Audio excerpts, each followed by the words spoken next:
I am a PA, a physician assistant. I have been in neurology for 8 years now, doing general neurology, mostly adults. Here and there, I'll see some pediatrics. Before that, I was an EMT, a little emergency with outpatient clinical as well. I was always fascinated how the body works. It's just mind blowing how all of these systems and connections just all talk to each other and have these different symptoms and just function day to day on their own. When I was an EMT, my favorite patients were the dementia patients. I kind of grew attached to them and loved having them. I would always be the one to take the call if we had a dementia patient and just kind of connect with them. So when I went to PA school, I really wanted to go into neurology and focus on like dementia care, memory care, and just give those people a voice.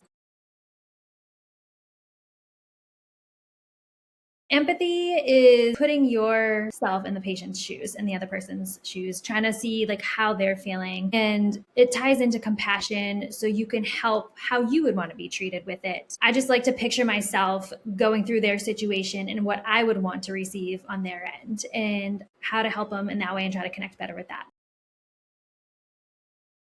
I do have a passion with the dementia patients. I also have a passion with MS, multiple sclerosis. Those patients, I was terrified at first when I was getting out of school of them.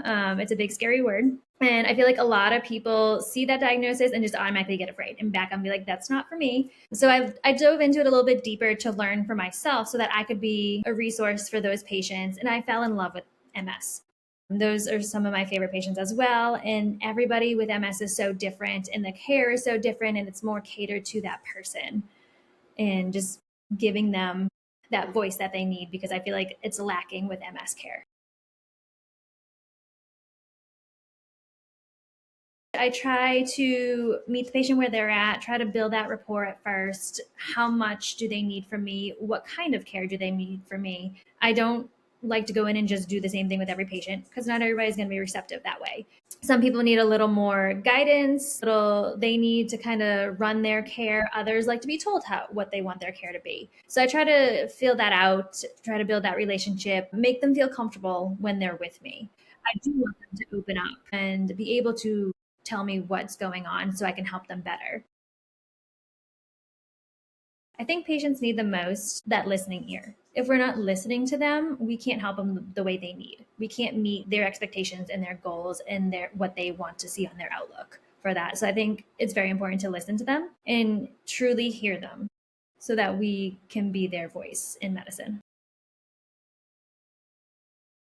Patient first care, literally the patient is first. Are we meeting them where they need to be? What do we need to change to help treat their symptoms? What are we doing that's not with their expectations? We're ultimately here to help them. So what do we need to do to help them? How do we get there? I do have a chronic condition. I have migraines myself. I have suffered with them since I was a child, had no idea what they were because I didn't have the head pain. I had all the other symptoms with it. So I thought it was just normal. And I finally realized in my adulthood, they are actual migraines. So I do suffer with that. Right now I am on Botox as the preventative. I have tried several medications before and they worked, but they had awful side effects. I have gone through the gambit of medications and the side effects, and it affected my quality of life. It affected my job. It affected me with my family. I couldn't function with the side effects alone. The migraines were great, but now I have this other issue. So I do the Botox. I do have some lifestyle changes. I focus on that good quality sleep because I know if I sleep terrible, I'm going to have a migraine the next day. I do watch the weather. A lot of mine are weather triggered, so I'll kind of prepare. I have focused on different foods and noticed like kind of triggers with the foods and try to decrease that. So I'm passionate about the National Society of MS as an advocacy group. I think the information they provide is invaluable. I use it quite frequently with patients who need extra resources.